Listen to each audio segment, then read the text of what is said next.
विचारधारा की लड़ाई है। अगर यह संविधान खत्म हो गया तो हिंदुस्तान के गरीब लोगों के पास, दलितों के पास, आदिवासियों के पास, पिछड़ों के पास कुछ नहीं बचेगा। अदानी धारावी की जमीन छीन सकता है आपसे, मगर रोजगार नहीं दे सकता है। नोटबंदी से आपको फायदा हुआ, जीएसटी से आपको फायदा हुआ, किसान के जो कानून बना उससे आपको फायदा हुआ। ये जो आपके प्रोजेक्ट्स हैं, जो ये आपसे छीने गए, इससे आपको फायदा हुआ क्या? छुपकर बीजेपी के लोग, आरएसएस के लोग इस संविधान को खत्म करना चाहते हैं। विचारधारा की लड़ाई है। एक तरफ बीजेपी, आरएसएस और दूसरी तरफ इंडिया गठबंधन। एक तरफ अंबेडकर जी का संविधान, एकता, समानता, मोहब्बत, रिस्पेक्ट, और दूसरी तरफ सामने से नहीं, छुपकर बीजेपी के लोग, आरएसएस के लोग इस संविधान को खत्म करना चाहते हैं। सामने से नहीं कह सकते हैं। सामने से कहेंगे तो नतीजा उनको मालूम है, पूरा का पूरा देश उनके सामने खड़ा हो जाएगा। इसलिए वो सामने से नहीं कहते हैं, छुपकर संविधान को कमजोर करते हैं।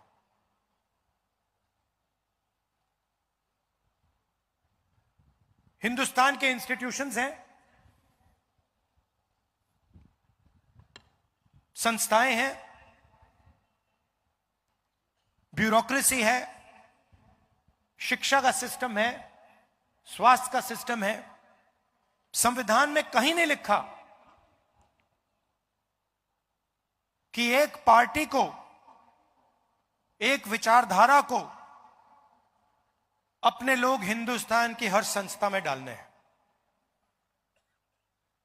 यह इंडिया गठबंधन कभी नहीं करता है। आप देखिए, आज देश में यूनिवर्सिटीज के वाइस चांसलर्स की लिस्ट निकाली है। उस लिस्ट में आपको मेरिट नहीं दिखाई देगा,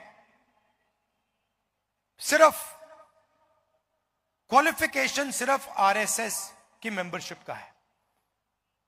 वाइस चांसलर बनना है, आरएसएस की मेंबरशिप लीजिए। साइंस के बारे में, ज्योग्राफी के बारे में, हिस्ट्री के बारे में कुछ मालूम ना हो, कोई फर्क नहीं पड़ता। आरएसएस के हो, सीधा आपको उसमें जगह मिलेगी। और ये एक संस्था के साथ नहीं हो रहा है, ये हिंदुस्तान की सारी संस्थाओं के साथ, इंस्टीट्यूशंस के साथ हो रहा है।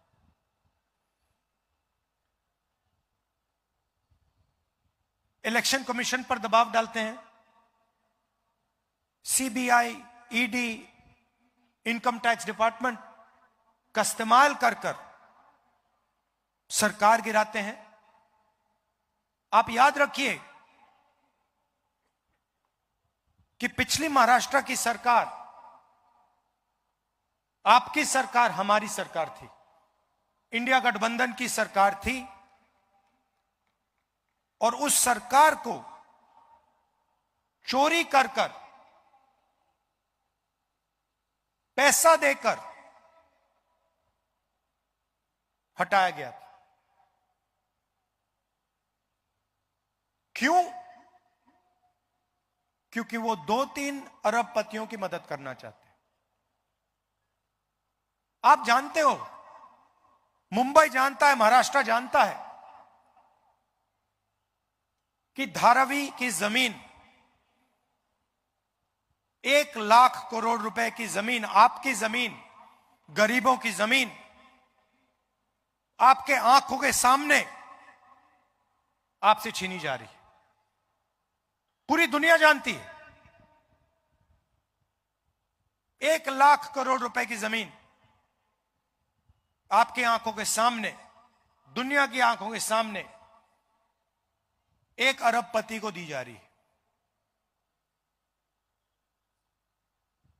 आपके जो प्रोजेक्ट्स थे, चाहे वो एप्पल आईफोन की फैक्ट्री हो, चाहे वो हवाई जहाज बोइंग का यूनिट हो, आपसे छीनकर दूसरे प्रदेशों में चले जा रहे हैं। 5 लाख युवाओं को रोजगार मिलता है इन प्रोजेक्ट से। सारे के सारे आपसे छीनकर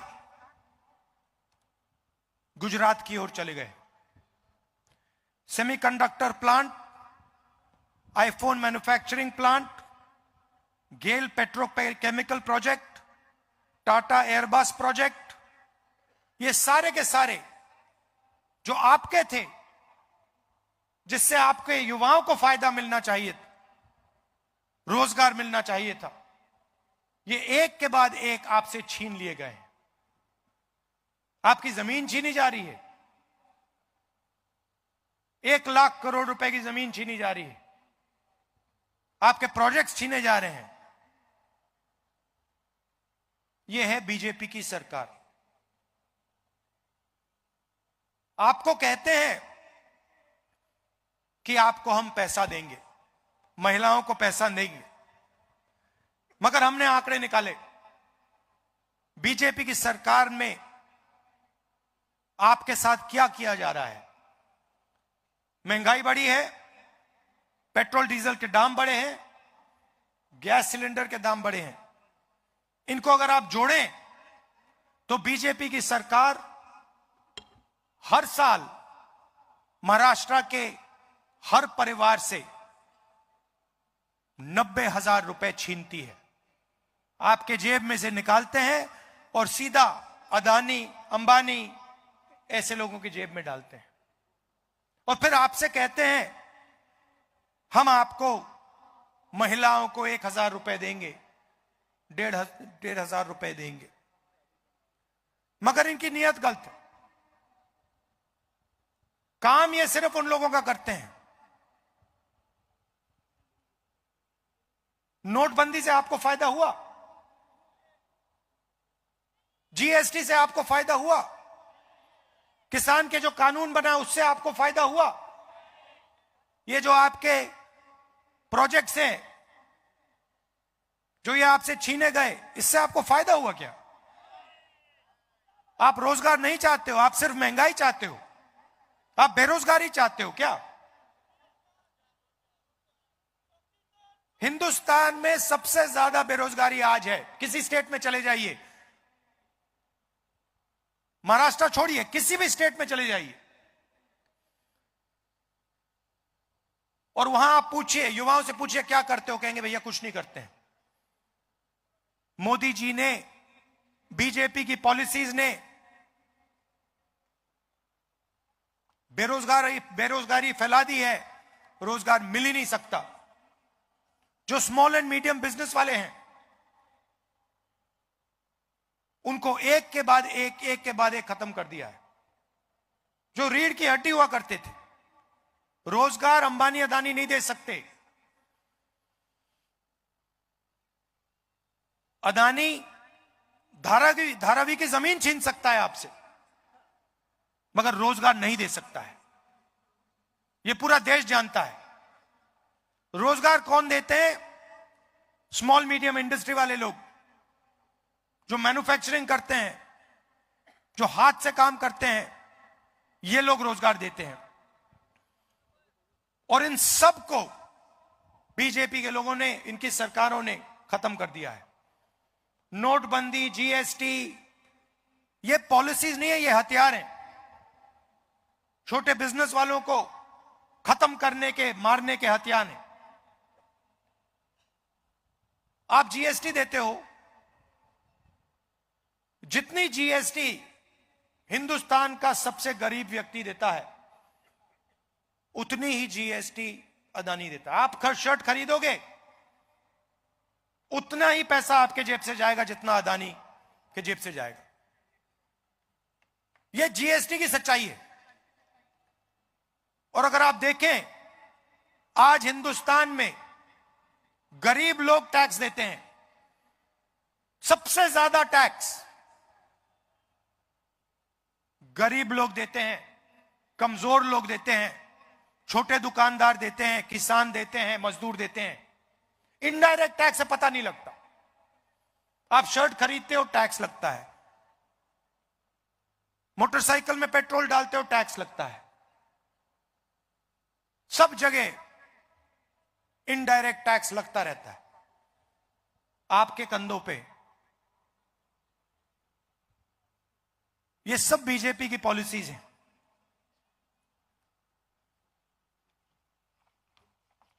मैंने संविधान की बात की। यह विचारधारा की लड़ाई है। एक तरफ अरबपतियों की सरकार और दूसरी तरफ गरीबों की, किसानों की, स्मॉल और मीडियम बिजनेस चलाने वालों की, युवाओं की सरकार। इसीलिए इंडिया गठबंधन ने महाराष्ट्र की जनता को 5 गारंटी की है। और आज मुझे कहा गया है कि आपको मैं 5 गारंटीज में से पहली गारंटी के बारे में बताऊं। शरद पवार जी, उद्धव ठाकरे जी और खारगे जी आपको बाकी गारंटीज के बारे में बताएंगे, मगर मैं आपको महालक्ष्मी योजना 3,000 रुपए हर महिला के बैंक अकाउंट में हर महीने इंडिया गठबंधन की सरकार डालने जा रही है। हर महीने बैंक अकाउंट में महाराष्ट्र की महिलाओं को 3,000 रुपए सीधा खटाखट नजर जाएगा।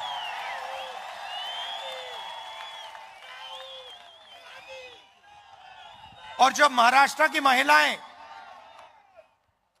महाराष्ट्र में बस में कहीं जाएंगी तो उन्हें बस टिकट खरीदने के लिए 1 रुपया नहीं देना पड़ेगा, फ्री में जाएंगी। आप पूछोगे क्यों?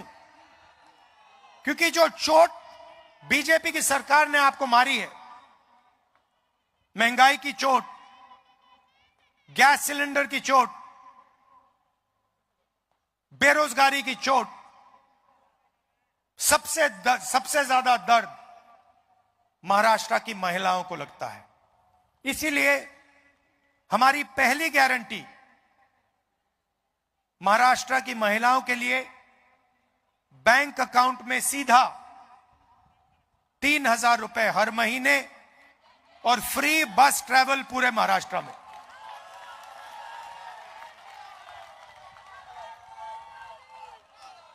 जो बाकी गारंटीज हैं उनके बारे में शरद पवार जी, उद्धव ठाकरे जी और खारगे जी आपको बताएंगे।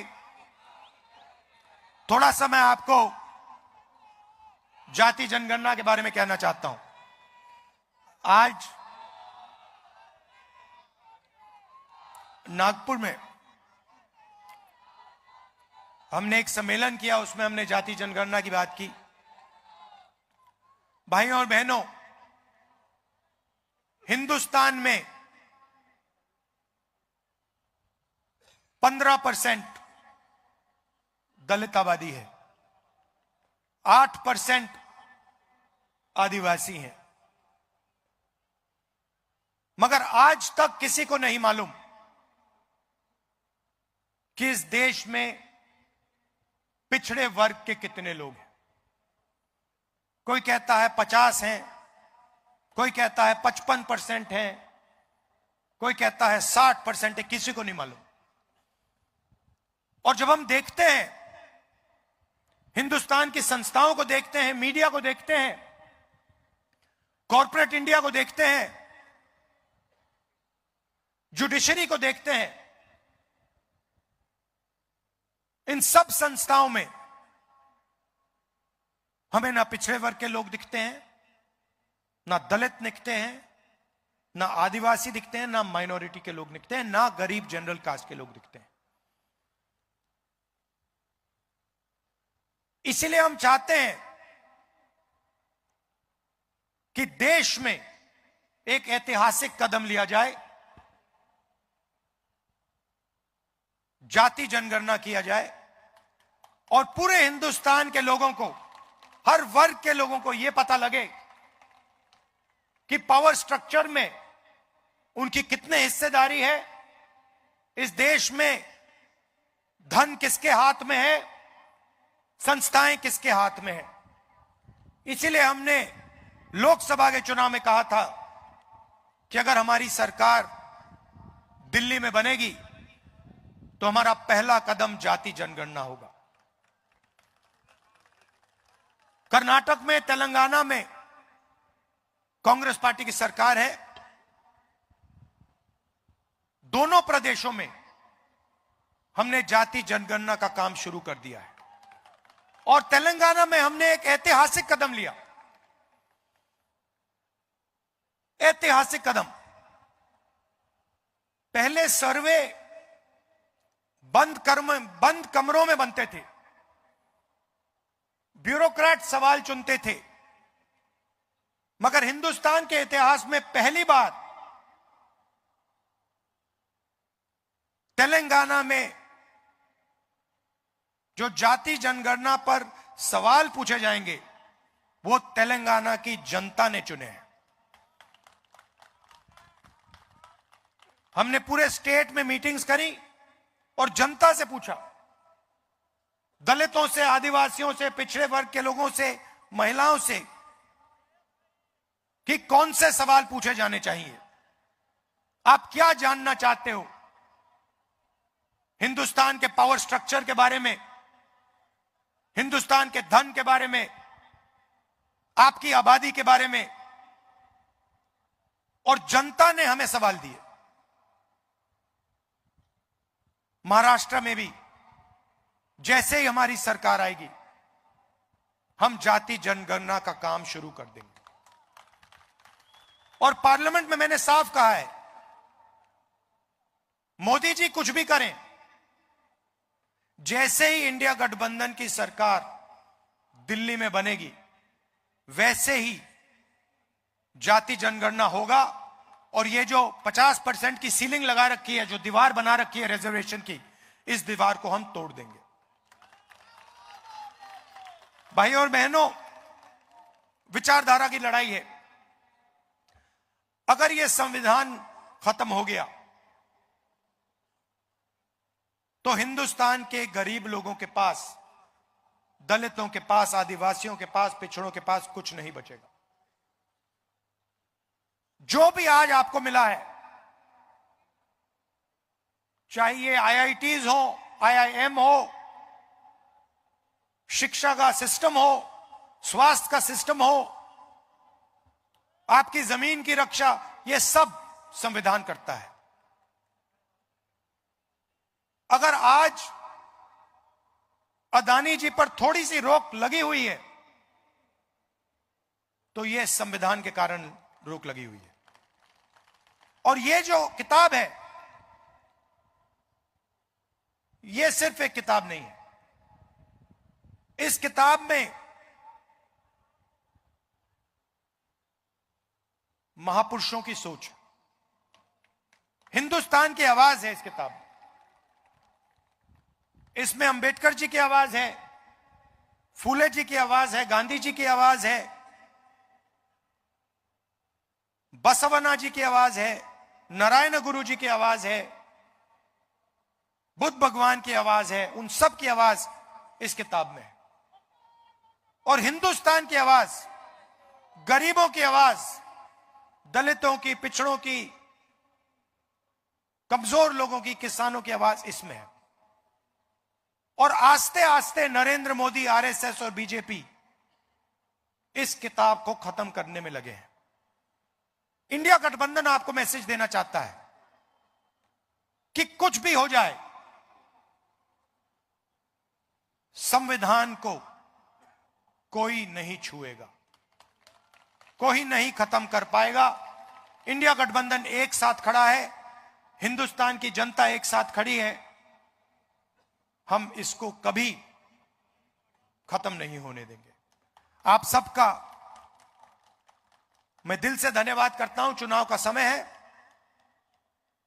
आपकी जो पिछली सरकार थी वो आपके हाथों से चोरी की गई। बीजेपी, आरएसएस, इन लोगों ने आपसे आपकी सरकार छीनी। चोरी करके, एमएलए खरीद कर आपकी सरकार छीनी गई। यह आप याद रखिए। और इस बार महाराष्ट्र की सरकार बनाइए, जो आपके प्रोजेक्ट दूसरे प्रदेशों में ना भेजे, जो आपकी धारावी की जमीन अदानी जी के हवाले ना करे, मगर महाराष्ट्र के किसानों के लिए, मजदूरों के लिए, छोटे व्यापारियों के लिए, स्मॉल और मीडियम बिजनेस और युवाओं के लिए काम करे। आप सबका फिर से बहुत बहुत धन्यवाद। नमस्कार। जय हिंद।